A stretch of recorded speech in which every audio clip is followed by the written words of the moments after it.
Greetings, citizens of the world. This is a message from Anonymous for the World Health Organization. It is widely believed that you are a group that truly seeks to maintain the best public health around the world, but in the past few months, it has become apparent that you are more of a political organization than a public service. In fact, your allegiance to the governments that support you through massive financial donations has put the world in grave danger. The organization that you belong to has a very important responsibility, because it is trusted by most of the world for credible information. You are seen as the utmost authority on health information, and act as the arbiter of truth for up-to-date science on emerging diseases.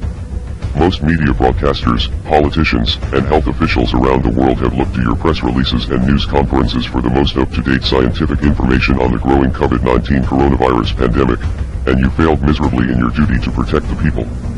Your response to this virus has been a day late and a dollar short, every step of the way, beginning with your refusal to admit in the early stages of the outbreak that human-to-human transmission was taking place, when this fact was obvious to scientists and journalists around the world who were following the story and keeping up with the studies as they were being published. At the time, the Chinese government was doing its best to downplay the severity of the outbreak, and the World Health Organization acted as their mouthpiece, reporting whatever Chinese authorities told them to.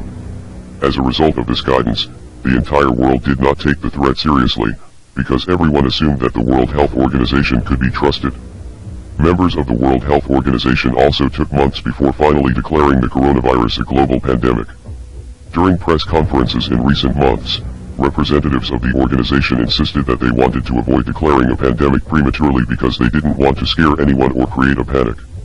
However, scientific findings have since shown that we were already dealing with a global pandemic by the time that Chinese authorities decided to quarantine Wuhan, because the genetics of the virus has been traced back to at least October or November 2019. What we see are epidemics.